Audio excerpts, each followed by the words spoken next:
All right, what this will be is the strategies involved in the examples that may be similar to the ones you might have on the final exam for our Math 1103. Now, I did this for one of my other classes, and I think it worked out very well. So with that in mind, let's just start what we're doing here. So here it says, consider the following quadratic equation. It's in the standard form of the quadratic equation, and they want us to solve it. Now, this is actually in two parts, and I noticed many students were missing one of the other parts, so be careful when you see something like this, because the first thing they want us to do is to factor this, and then put the factors in there. Now, I don't know if you can see this or not, but this is a perfect square trinomial that will factor into x, let's see, it's a minus there.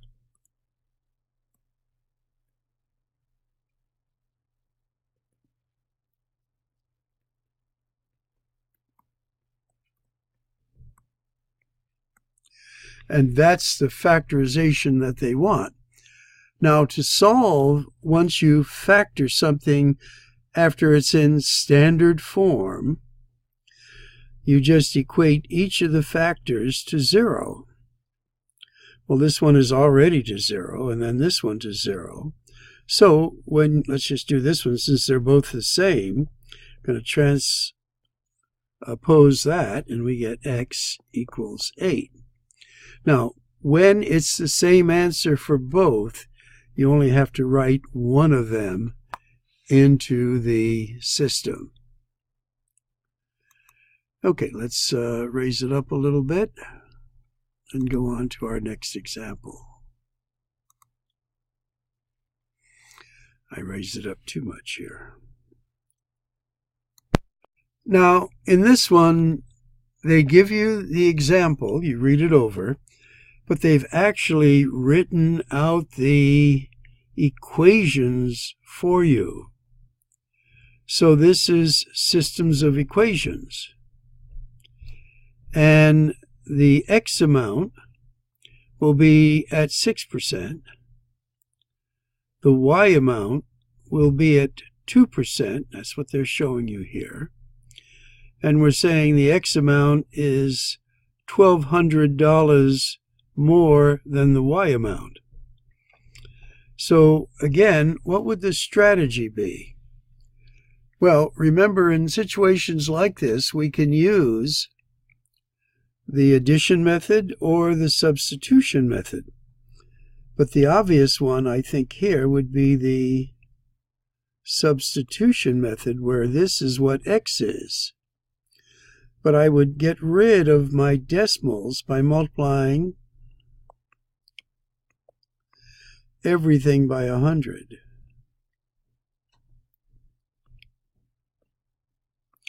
So my equation now would be 6x plus 2y equals 43000. Now, if I were going to use substitution, I would take the value for x, which is y plus 1200, and put that where the x is. So this next line would be 6 times y plus 1200 plus 2y equals 43,000. And then now, when you distributed, collected like terms, you could eventually solve for y. And that's the strategy for this one. Now, for this one, I guess I missed one here.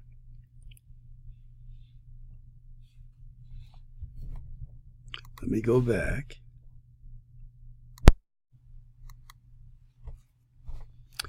This is our next question here. And they, again, give you a word problem, but they're actually giving you the equation. So it would be x plus, I'm going to multiply 2 times 31 and get 62 equals 79. So the strategy when they give you the equation is just subtract 62 from both sides, and then that's going to give you what your answer is. So again, be sure you understand what they're asking and how they want it presented. That way you get the right answer and get full credit. Now, we'll also do the next one here. And that is perform the indicated operation. Now this is subtraction. We had said when you did this, put them in like term columns. I've just written this there. Now this is subtraction, so we have to change both of these signs. So this then becomes a negative 6x squared, and this 8 becomes a negative 8. And now you just add them up, keeping in mind there's a 1 there. And that will give you the answer, and that's what you put in the answer box down here.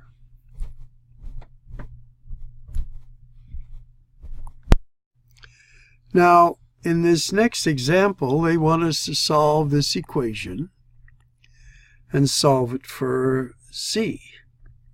Now there's 2 ways to do it. I could move the 14 over, but I like my z's positive. So I'm going to move the z's over to this side, where it becomes a positive 2z. And I'm going to move this over to this side, where it becomes a positive 4. And 14 gives me an 18.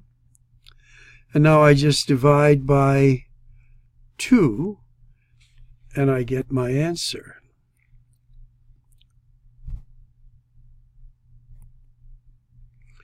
Now, for this next one here, they're asking us to do the FOIL. And I'll write it up here big here. 3x minus 5, a negative 2x plus 2. Now the FOIL says multiply the first, which is a negative 6x squared, multiply the outers, which is a positive 6x, multiply the inners, which is a positive 10x, and multiply the last, which is a negative 10. Now notice we have like terms in the middle, which we're going to group together. The x's stay x, and we put our answer in the answer box.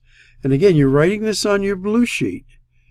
You want to be sure, you copied it down correctly and then entered your answer correctly into the computer.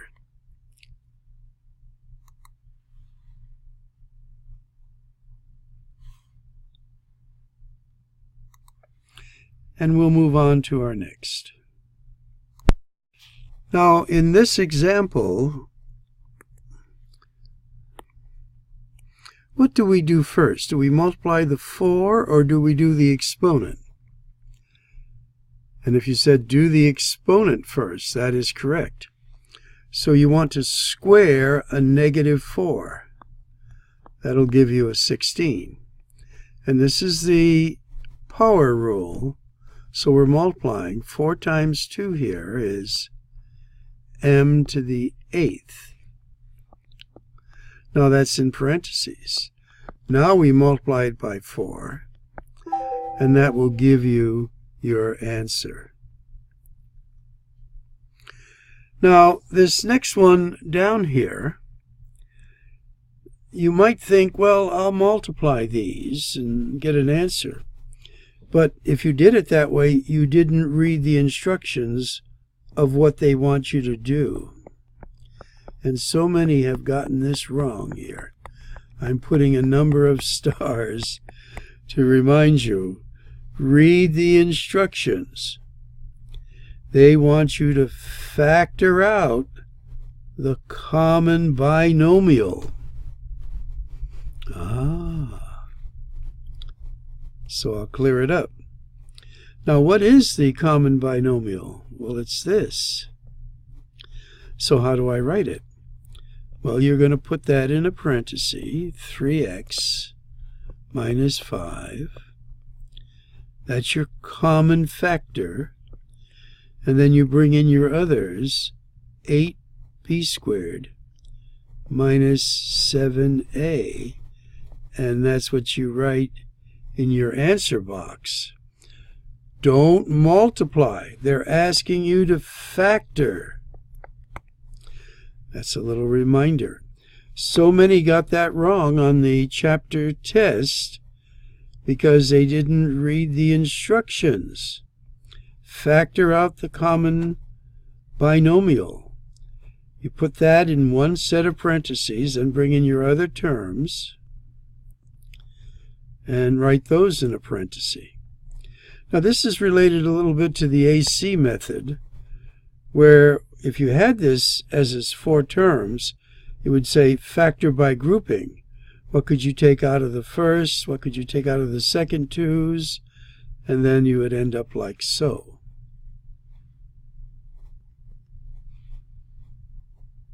Now here's a real easy one.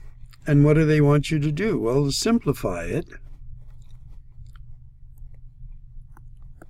2 goes into 10 5 times. And then now y to the second, you're going to take the 2, bring it up, it becomes a negative.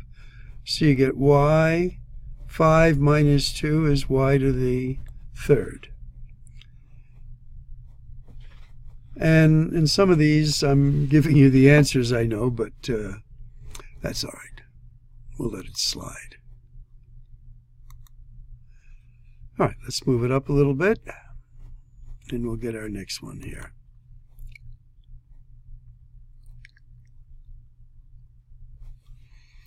Now, here we're going to do some graphing. So you're looking for strategies for graphing this, and it's in y equals mx plus b, slope-intercept form. Now, we could actually graph it, but they want us to put in 2 ordered pairs. So for something like this, I would make a t-chart. And this will give you your ordered pairs. Now remember, we always said we're going to put a 0 there. And then we just need one other point. Now, since my fraction is a denominator of 2, I'm going to use 2 as a x value to help us work this. So if x here is 0, 1/2 times 0 is 0, y is going to be 3. So there's one ordered pair, 0, 3. Now if x is 2, we said, what will be our y value? Well, if this is 2, and I'll write it out here, 1/2 of 2 plus 3. So here the 2's cancel out. So we get 1 plus 3 is 4. Now, once you put these ordered pairs in, your graph forms. So your y-intercept is here at 3. And you're going to go over 2 and up 1 here, because this is 1/2, but that forms anyway. So 2, 4. There's this point. And then the line forms. And again, I went a little too far on that one, but again, you're going to have other numbers possibly, and check that out. All right, let's move it up again. Now, these are systems of linear equations, and we can use substitution, or, you might even want to use addition, whatever method. But you can also use what is called inspection. Now, what I'm going to do is solve each of these equations for y.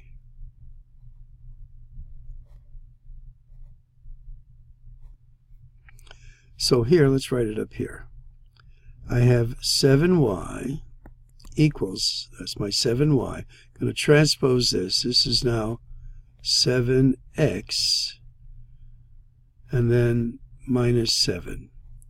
So here I just divide everything by 7, and I get y equals 1x minus 1. That's this first equation. That's what it becomes. Now I'm going to solve this second equation. I get 6y equals, transpose this negative 6x minus 6. Now I'm going to divide everything by 6, and I get y equals x minus 1. Now, what can you say about these equations? They are the same.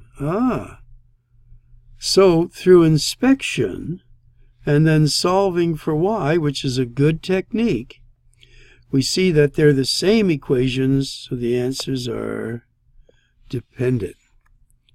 Again, I went a little too far on this one as well.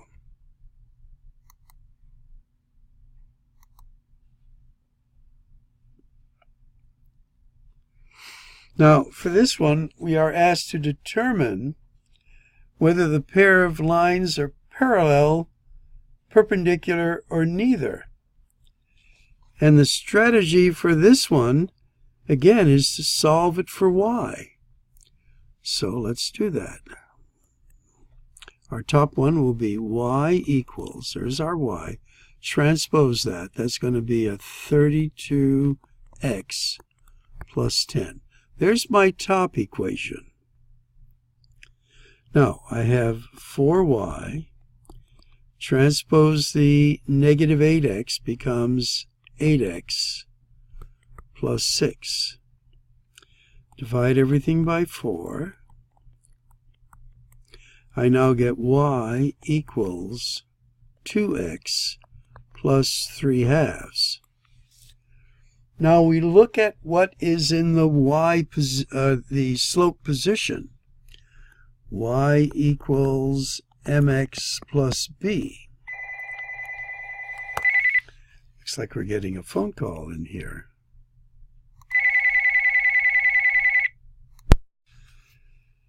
And we said if the slopes,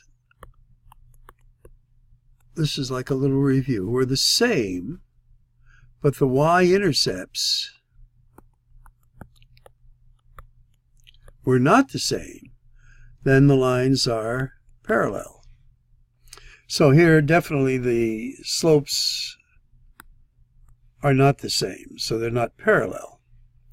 We also said if you multiplied the slope of the first one by the slope of the second one, and the result was a -1, such as the slope was 1/2 times a -2 over 1. This would produce a -1. That is, the other was the reciprocal, the negative opposite sign reciprocal of the slope. Then they were perpendicular. So we don't have that. 32x or 32 times 2, that's not. So this would be a neither. And a little background on what you need to know to do your example. Okay.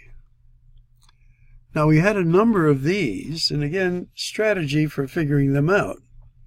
They want to know what will be the equation of a line that has this slope and goes through this point. Well, again, we said that formula y equals mx plus b is a good one, where we could substitute in the slope which would be a negative 3/2. We could then take our y, which is a negative 3, and we could take our x, which is a 1, and then find out what our new b would become. So a method we said is get rid of the fractions, multiply everything by 2. So here we get, I'll write it over here, a negative 6. Now here the 2's cancel out, and I end up with a negative 3. And then I multiply 2 times b, and I get 2b. I transpose that. Now on this side it becomes a positive 3, so I have negative 3 here. I don't have to write that here.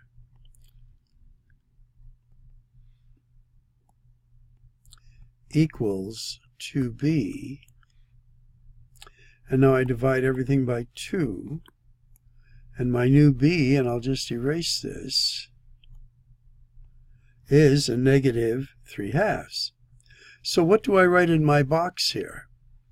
Well, our slope is going to be y equals, we already know it, a negative 3/2. X, you have to be sure to put the x in there. And my new b value is going to be a negative 3/2. Okay. And I've used the slope-intercept formula. Now we could have used the point slope form, but that's a little more complex. This is an easier choice. And again, I gave that one away too, didn't I? We want to work on strategies.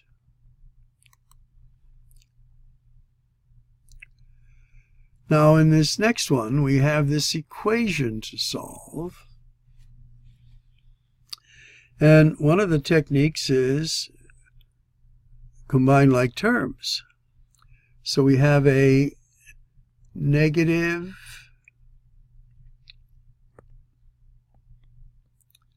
3y now, I added these two together, equals a negative 27.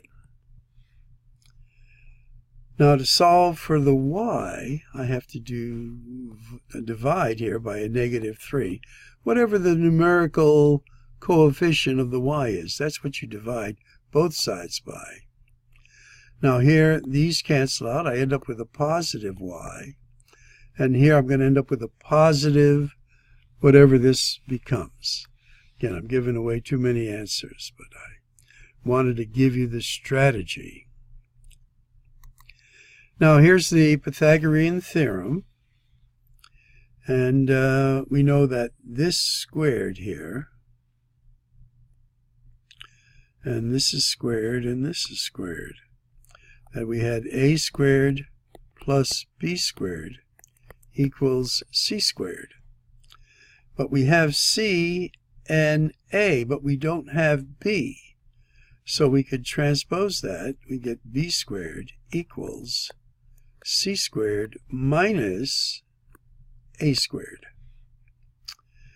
And then we get b by taking the square root of this. So I happen to know that 12 squared is 144, and 10 squared is 100. So we get b equals the square root of 44. Put that in your calculator and round it to 3 decimal places. And we'll let you do that.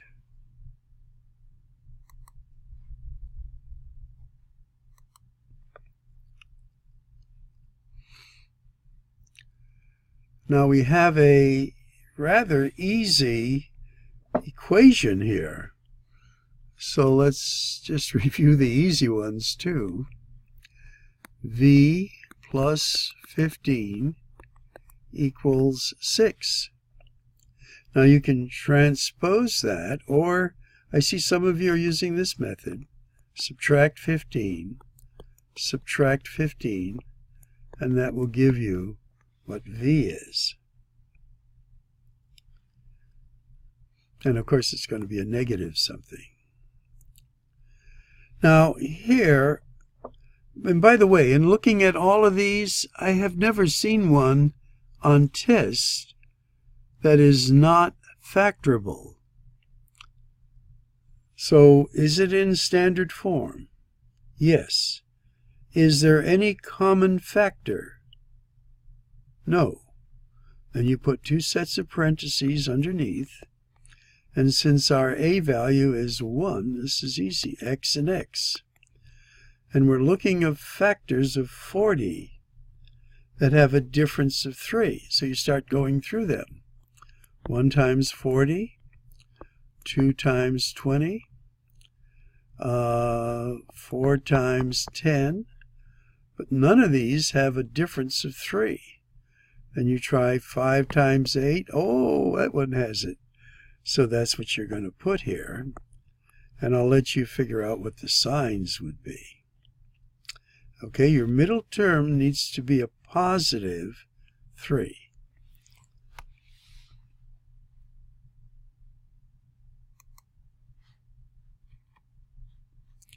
Just move it up a little bit.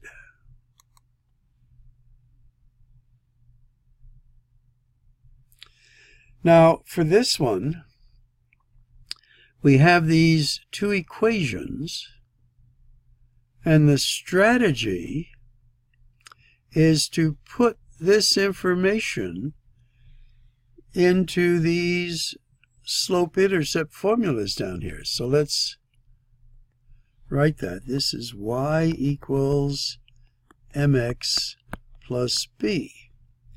That's the basic formula. Now they're giving you the x and a space for the b. We need to put our slope in here. Well, how do we find that? Well, we find it by solving for y. So let's do this one here first, because this is easy. I'm going to transpose the y to this side, and I'm going to transpose the 25 to that side. So I get x, and then this is going to be a minus 25.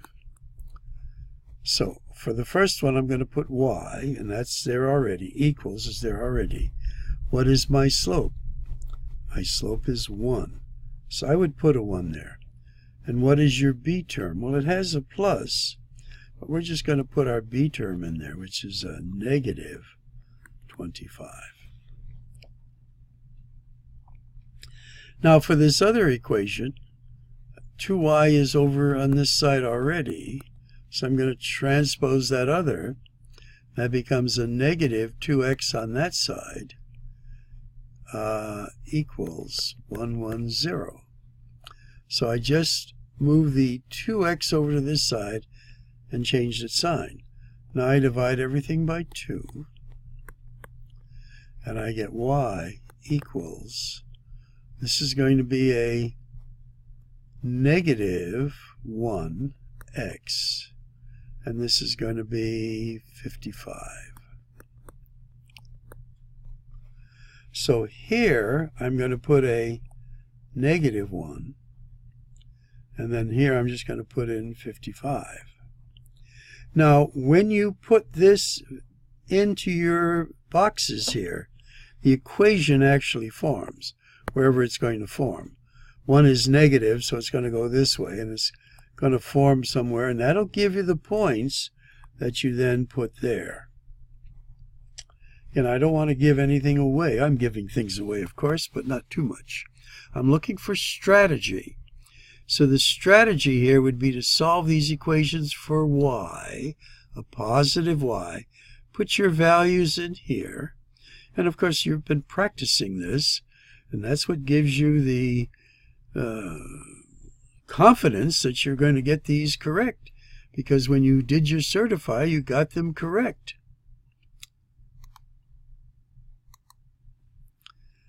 Okay.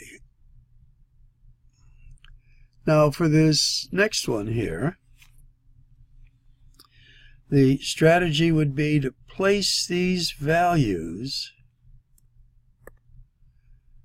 of these variables into this. So your x is going to be a 0 plus your y is going to be a -3, and then you're going to square that, and then you're going to say plus 6 times your z value, which is a -3.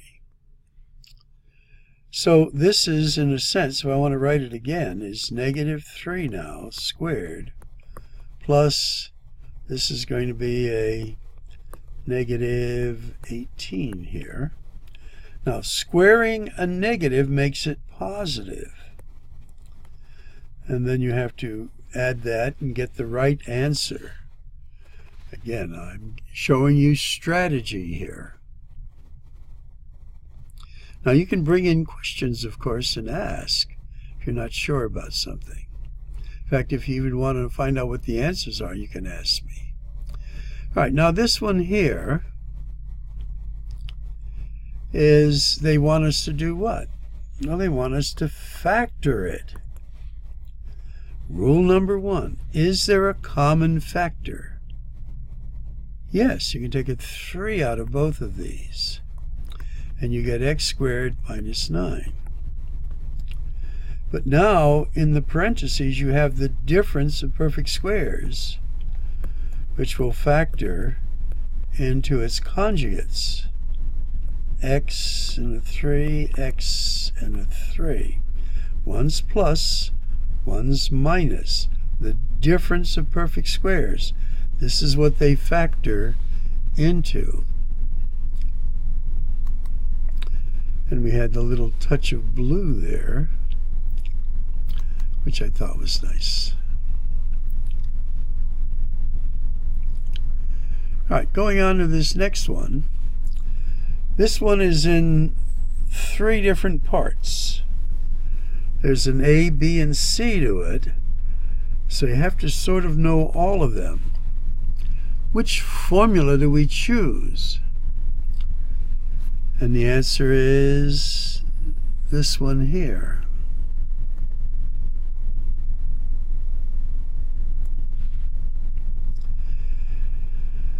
Now, the first thing they want us to do once you've chosen this formula is to solve for the missing letter, which is the height. So let me write that up here. We have A equals 1/2 h b plus c.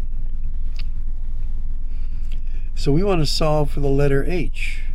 Well, fractions. First thing I do is multiply everything by 2. So these would cancel out. So let me get rid of those here.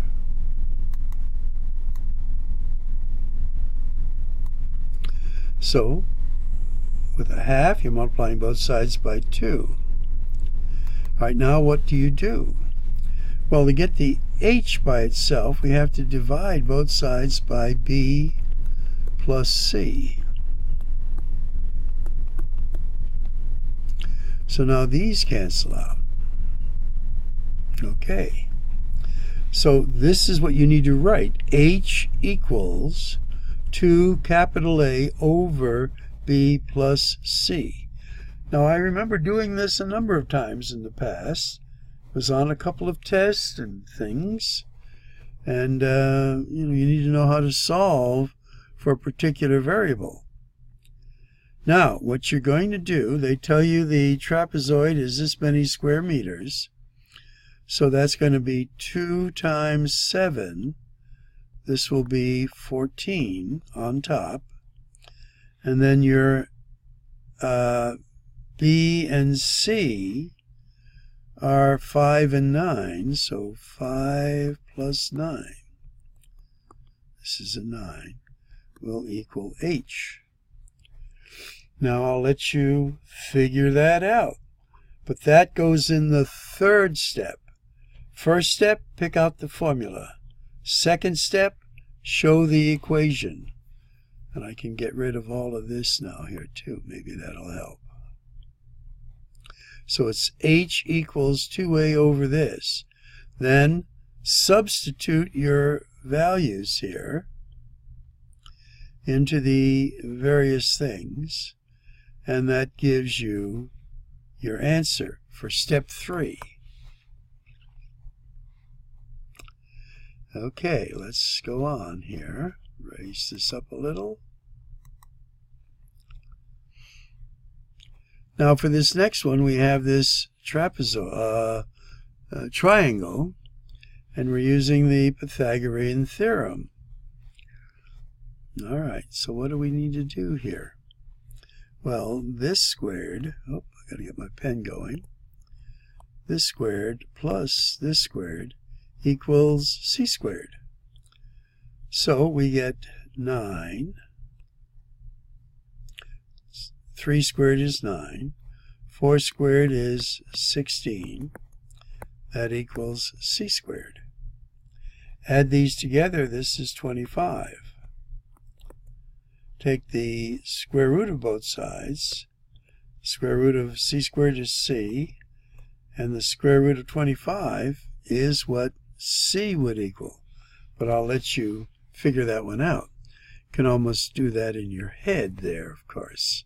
Well, this wraps it up. It wasn't too long. We're looking for strategies, and hopefully it's helpful on your final exam.